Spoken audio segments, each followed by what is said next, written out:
Thank you very much, Norm.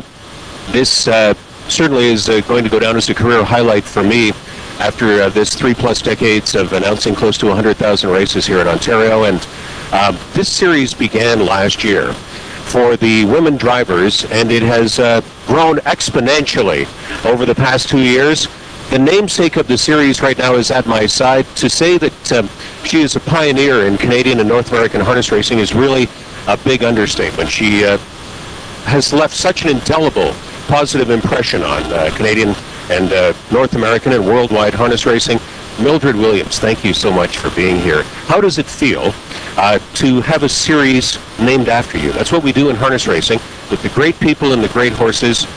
Name a series after you, and now we have a series named after you. I just feel it's a great honor. I'm overwhelmed and greatly surprised. At the time when you got licensed in 1952, did you have any sense of just what the importance was in a historical context of the trail you were blazing for women in harness racing? I had no idea. I just started because it was something I loved to do. And it grew in the 1960s to the point that it was unfathomable at the time that the U.S. Trotting Association, Canadian Trotting Association, actually had the position for a time in the 60s. They weren't going to license women drivers. You had to go to bat for all of the women drivers and have their license privileges reinstated. At the time, it had to be unbelievable to you. They would try to ban women that way. I was pretty shocked. I felt that I was doing all right and others should have the same privilege. And what kind of a battle was that? I've seen your historical mementos that you have the letters from the USTA in the 1960s saying we aren't going to license women.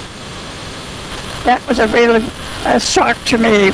When they asked me to go in the international races, I said if they gave me a license, I would do it. You raced extensively not only in Canada, but across the United States. Tell us some of your memorable experiences along the U.S. seaboard, the Midwest seaboard, racing extensively in the United States in those years of the 50s and 60s, blazing the trail for women in harness racing. I think probably racing in the winter time, all winter, was quite a challenge and a real shock to the men. I didn't back down. I just kept going and kept trying. Do you recall some sort of a list of all of the U.S. tracks that you raced at? No, I don't recall too many. Brandywine would have been one of them. Yes, I raced at Brandywine and different tracks in the eastern part of the states. No, I never went to Yonkers. No, I didn't go that far south. Buffalo. I trained at Buffalo for a bit, but I never raced there. In the 1960s, as the First Lady of Canadian Harness Racing and a real novelty in your time, you made a guest appearance on the syndicated TV show To Tell the Truth. What are your recollections of that experience? Oh, that was really something. I came up from the States at that time. I was racing down there and came up to do the show. And it was really a novelty for me, but after that I was on different TV shows and it didn't bother me a bit. No nerves at all. What was your driving style? You say the fellows, when you appeared on the tracks in the United States, were surprised and you didn't back down. Were you the type of driver to try to go to the front? Did you have, in your estimation, a good pair of hands? Did you try to rate a horse? What was the style of Mildred Williams in your day? I just went out and tried to win a race and avoid having any accidents or being hurt. Or most of all, I worried about the horse I was driving. I never wanted them to be hurt. Isn't that wonderful horsemanship? The expansion of the series, your namesake series now, the Mildred Williams series, the name is going to become a trademark, a brand name across the United States this year. That's awesome. You have to feel so good about that.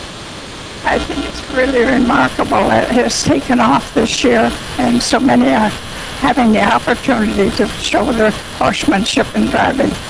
A lot of the Americans are watching. They're familiar with names like Jackie and Gracia and Bea Farber. Did you ever race against those ladies? I raced with Bea different times. And there were 2 or 3 girls that came up from the States I raced with. And we were talking just here trackside, seeing some of the horses warm up. What do you think of the speeds we go nowadays in harness racing and the way the breed has made the 2-minute mile so commonplace, the 155 mile so commonplace? What do you think has come over the breed and the sport? What do you think of it all since your years began in 1952? Well, I see a big improvement on the condition of the tracks from the time when I was racing, which no doubt has helped with the speed a good deal. And also the breeding has been watched very closely and bred for speed. In your life after racing, you took care of the brood mares over near here at Manotick, Ontario. Tell us about that chapter of your life for Don Booth.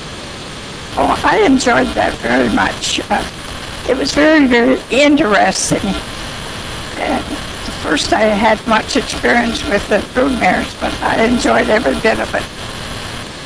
I don't know that the story has ever been completely publicly told, but I do want to revisit this just before we get to the first race post-parade, that when the idea for this came about as forwarded by Ann Curran and Anna McLeod at Standard Bred Canada, what was the first contact they had with you and what transpired 2004 onward leading up to this series to begin?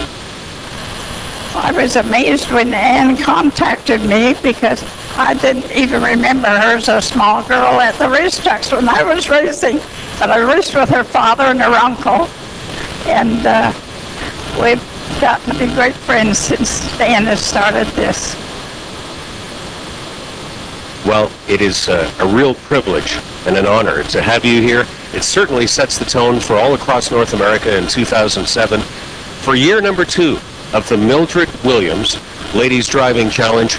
And we would be remiss without doing the charitable tie-in just before we go. The series has been devoted to the Canadian Breast Cancer Foundation. And you say that this dreadful disease is something that has struck home with you and your family, specifically your daughter. Tell us about that. It was quite a shock to me because there's been cancer in my family as far back as I can remember, different members of the family, but when it hits that close to home with your daughter, it hurts a great deal, and I'm so glad that this is going forward to help that work that is being done in the cancer.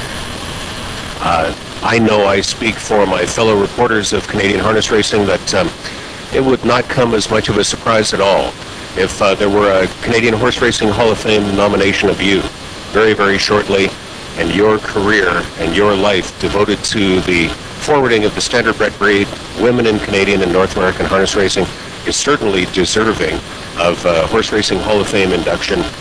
If you did get the news later this year that you were nominated, how would you take that news? Well, it's almost unbelievable to me. I can't believe all these are coming my way. But you did such great work for Canadian Harness Racing, the women of Canadian Harness Racing. It's a real treat and privilege to have you here tonight. If you ever do get a chance, ladies and gentlemen, meet this woman and shake her hand. She is the First Lady of Canadian Harness Racing, and I don't think I'm overstating the case to say that, in my view, she's a real national treasure. And we're really lucky to have her here tonight to start year 2 of the Mildred Williams Ladies Driving Series. We have the people canvassing throughout the Rideau Carleton Grandstand tonight for the Canadian Breast Cancer Foundation. That's going to be coming to a track near you across Canada and the U.S. seaboard, eastern seaboard later this year to 37 tracks, all manner of places. I'm looking forward to seeing the ladies again this year at places like Clinton and Hanover. And I know they're going to Maritime Canada for the first time this year. Do you plan any road trips, Mildred, to see the ladies in the United States, perhaps on the east coast of Canada this year, or will you just be following it on the internet? I understand you have great internet savvy, by the way. Yes. I have to do something, put in timing. You don't jog horses anymore. No, no horses, no. But I muddled the question there. Do you want to go on the road and see the ladies at any of the other tracks this year? I enjoy watching them at any time, no matter where it is. A real privilege, Mildred, to have you here. It's coming up on first race post-parade time at Rideau Carleton. Mildred Williams here to personally kick off year 2 of the Mildred Williams Ladies Driving Challenge. Now in just a few moments, we'll send it up to your Rideau Carleton track announcer, Norm Borg, for the first race post-parade on Mildred Williams Ladies Driving Challenge Night 2007 at Rideau Carleton Raceway.